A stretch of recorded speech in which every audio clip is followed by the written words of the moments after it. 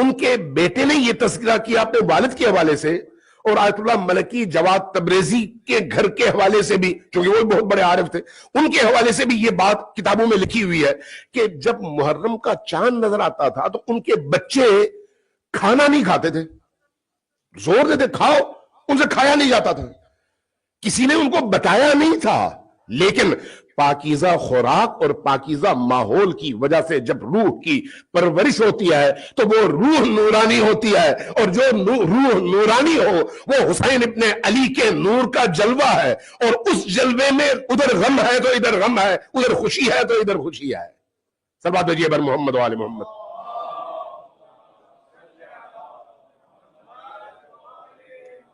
لہذا اس چیز کا خیال رکھنے کی ضرورت ہے کہ اس مہینے میں ہم ہر وہ رستہ اختیار کریں جس سے غم کا اظہار ہو، لیکن وہ صرف اظہار نہ ہو، ہمارے اندر بھی ہو۔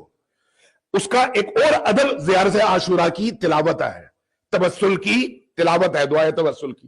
خود امام حسین علیہ السلام سے ہر روز کا تبسل ہے، ائمہ اہل البیت سے ہر روز کا تبسل ہے، اور ہر روز کم از کم 1 2 3 4 بار اپنی ان آنکھوں کو ان ہستیوں پر گریے کے ذریعے سے نم کرنا ہے۔ چاہے آپ کچھ بھی کر لیں، اس غم کو اپنے اندر محسوس کریں تاکہ آپ کی روح ان طیبہ، پاکیزہ، طاہرہ اور اعلیٰ ترین ارواح سے متصل ہو سکے۔ یہ اس کے آداب میں سے ہے۔ اسی طرح سے یہ ایام دوسروں کو کھانا کھلانے کے ایام ہیں، مقابلے کے نہیں۔ بعض اوقات ہم دیکھتے ہیں واقعی کتنے ہم نیچے آ جاتے ہیں اپنی اس سطح سے، انہی تبرکات اور نیازوں کے حوالے سے نہیں، نیاز اور تبرکات کے حوالے سے یہ ایثار کا مہینہ ہے۔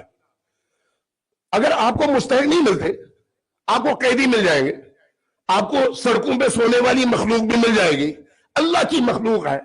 اللہ کی مخلوق کو حسین کے پیغام کے ساتھ حسین کے نام کا کھانا پہنچائے، یہ کھانا اثر کرے گا اثر، چونکہ حسین کے نام کا کھانا ہے، بشرطے کہ وہ کھانا حلال کی روزی سے ہو، اور جو شرائط ہیں مال حلال کے، ان شرائط پر اس کو آپ نے پرکھا ہو اور مال کو پاک اور صاف کیا ہو، آپ کی روح کی آواز ہو۔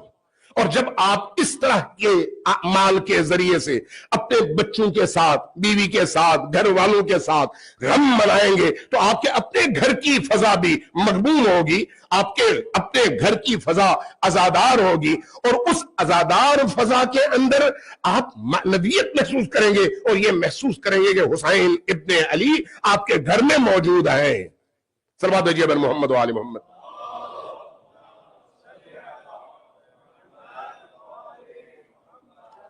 حسین ابن علی علیہ السلام آسمان والوں سے زمین والوں کو جوڑنے کا ذریعہ ہے، آسمانیوں سے زمینیوں کو جوڑنے کا ذریعہ ہے۔ حسین ابن علی کی یاد اور غم صرف ماضی کے ایک واقعے پر اشک انڈیلنا اور رونا نہیں آئے۔ ایسا نہیں ہے کہ 1400 سال پہلے ایک واقعہ ہوا اور ہم اس کو یاد کر کے روتے ہیں، نہیں، یہ واقعہ آج کا ہے، اس لیے کہ اس کائنات کی حقیقت ہے۔ باطن کائنات میں کربلا زندہ ہے، اسی طرح جس طرح سے برزخ زندہ ہے۔ برزخ ہے یا نہیں؟ ہماری آنکھوں کو نظر نہیں آتا، آنکھ بند ہوگی تو اس کے بعد اصل آنکھ کھلے گی، جب اصل آنکھ کھلے گی تو ہم اس عالم کو دیکھیں گے۔ کربلا اسی طرح سے زندہ ہے اور اس کا اثر بھی زندہ ہے، چونکہ کربلا زندہ ہے، اس کا اثر زندہ ہے، اس لیے ان ایام میں کربلا کی اس اصل زندگی کو اپنے اندر منتقل کرنے کی ضرورت ہے۔ اس لیے یہ کربلا کی یاد مردہ انسانوں کو زندہ کرنے کا سبب ہے۔ اس لیے کربلا کی یہ یاد، یہ عزاداری، یہ ماتم، یہ حسین کا ذکر، یہ سینہ زنی، یہ اپنے لباس اور اپنے ظاہری وضاقتہ سے غم کے اظہار کے ایام، پا بڑھنا، نکلنا، اپنے چہرے پر، اپنے